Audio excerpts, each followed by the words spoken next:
Hello, everyone.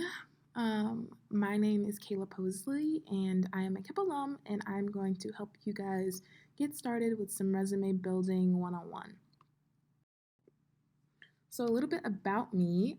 Like I said, my name is Kayla Posley. I graduated from KIPP Inspire Middle School in 2014. I then went to high school at Villa Dushin High School, and then now I attend college at the University of Missouri Columbia. I'm a junior this year, studying health science along the pre-med route, so I hope to go to medical school soon. I work at the Career Center on campus as a career specialist, so I have had training on resumes, cover letters, interviewing, part-time job search, full-time job search, curriculum vitae, things that you really won't have to worry about until you're in college. But that is the reason why I am giving you all this presentation today. If you have any questions after the presentation, feel free to contact me at kmpdfz@mail.missouri.edu. So first, we're going to talk about what goes on a resume. You always should have your contact information, your name, and your education at the top of your resume. Your sections are completely up to you as a high school student. Things that you may have on your resume are your activities and involvement. So what clubs are you in high school? If you have a part-time job, what is your work experience? If you volunteer or do service within a church or any other organization, you can have that on your resume, but those are all up to you. And extras that you really don't need to put on your resume is an objective. We'll talk a little bit more about that and why you don't need one, and references. So if an employer or a organization asks for references or letters of recommendation, you can have that on a separate page. All right, so in order to build a resume and really get those key experiences that you've had, we need to reflect on these experiences that I've had. So whether it was involvement, work, volunteer, or academic, the main things that you need to be worried about are what exactly did you do, how did you do it, who was involved, why did you do it, so what was the outcome, what was the reasoning behind you doing that, and where is the connection. So for example, if I am a tutor and I'm studying to become a physician, tutoring helps me with communication skills and getting people to understand exactly where I'm coming from. So those are the transferable skills that I'm talking about here.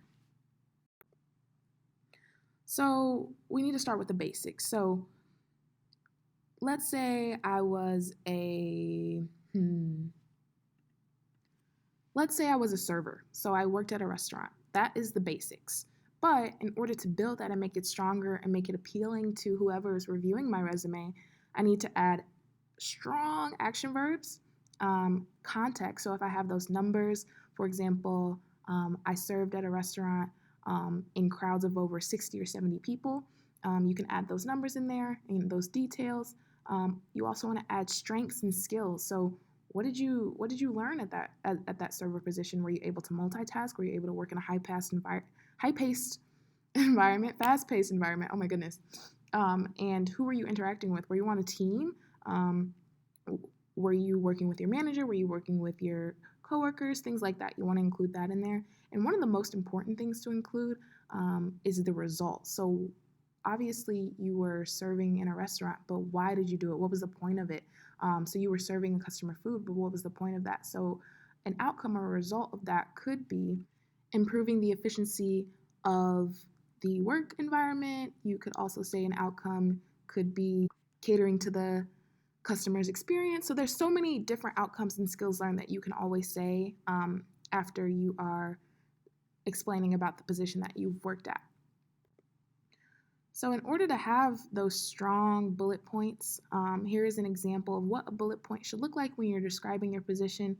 So obviously we have the position here. So I was an academic tutor from May 2019 to August 2019. So it's very important to have the dates. You want to have the city and state. So I'm currently in Columbia, Missouri, which is why this says Columbia, Missouri. For you, it may be St. Louis, Missouri. And then this is where where I tutored. So I tutored at the Truman Learning Center. So a basic bullet point would say tutored students. That tells you what I did, but it doesn't really go into depth or give any type of context. So a better bullet point that you can add some context to would be tutored for third grade students individually in math twice weekly. This gives a little bit of context. It kind of shows who you tutored, what type of students, what age group, what subject were you tutoring them in. But then when you add the results in, it becomes tutored for third grade students individually in math twice weekly, increasing their comprehension from deficient to age-appropriate curriculum levels. So this completely tells the employer exactly what you did, why you did it, and what was the outcome of it.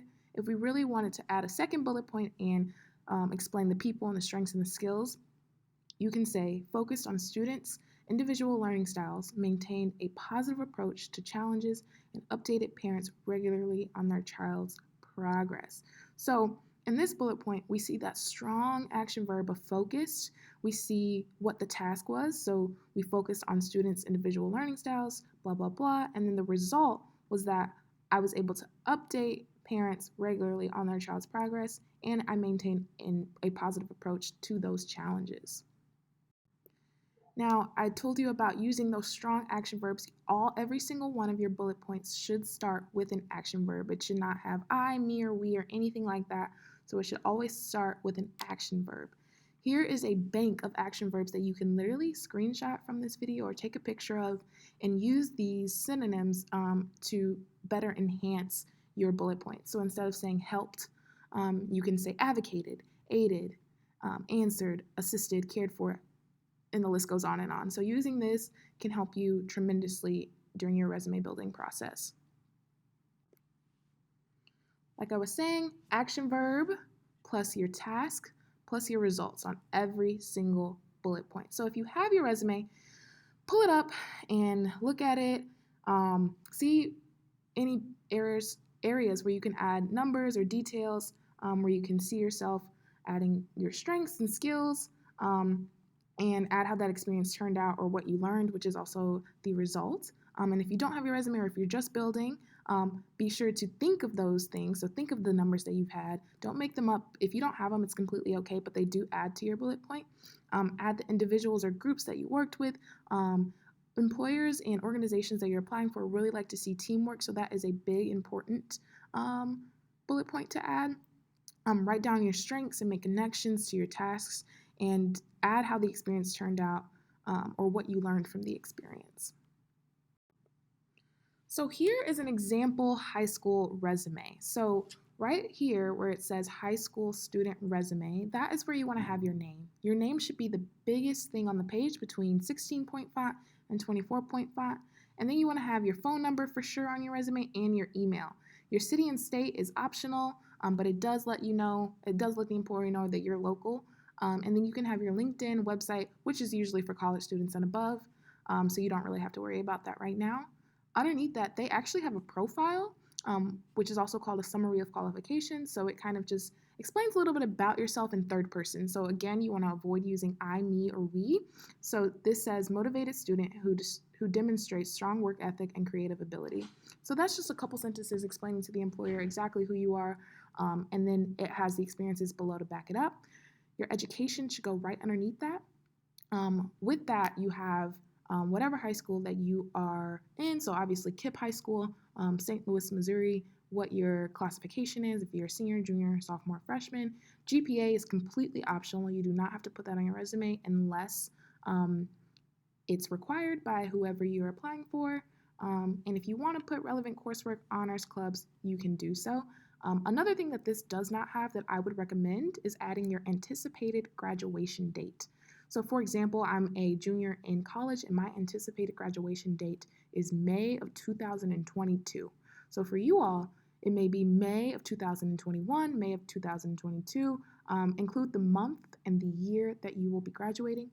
Underneath that, it has involvements, major achievements as they say here. It has that club, it has what you were, yearbook design, team lead, and then on the right, it has the dates. So that is very, very important. Make sure you put your organizations or whatever you're a part of in reverse chronological order. This makes sure that the thing that is at the top of the section is what you have done more so recently, and so on and so forth. At the bottom, they have awards, honors, and honorary mentions, so that will always go at the bottom of your resume, and skills that you have. So in order to polish it up, employers and organizations, whoever were basically just resume reviewers, tend to look at a resume for about 6 seconds, which is very, very short. So that means that we need to make it very, very impressionable and noticeable.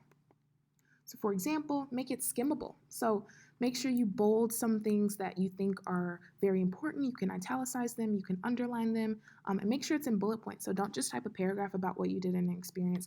Make sure it's easy to read by adding bullet points. Balance your text in your white space. So make sure that there is a lot of text and not a lot of white space. And make sure it's digestible. So your resume should be around 11 to 12 point font, and it should be one full page. This is very, very important, guys. It should be a full page, or if you have enough experience, it should be 2 full pages. It should never be a half a page or a page and a half. So make sure that the resume is exactly 1 full page or 2 full pages. In order to do so, you can play with the margins, you can play with the spacing, but make sure it is 1 full page or 2 full pages. And make sure it's attractive. So make sure it's easy to read, it's nice to look at. Try to avoid using a template because it can be hard to update. The don'ts of a resume: you should not include unnecessary information such as hobbies, interests, pictures of yourself, any personal information such as I, me, or we. Things like that you want to completely avoid in your resume. And shortcuts. So you want to definitely spell out any abbreviation. Avoid saying STL, spell out St. Louis, Missouri. Avoid using Missouri, like the MO abbreviation for Missouri, spell out Missouri. Explain any jargon that may seem common to you every single day, but is not common to whoever you're applying to. Avoid underselling yourself. So your resume is a place for you to completely sell yourself. So you want to make sure that you are completely bragging on yourself. This is one of the few things where it's acceptable to do so. So completely sell yourself. You want to get that position. You want to get that job. So make sure you are completely selling yourself correctly.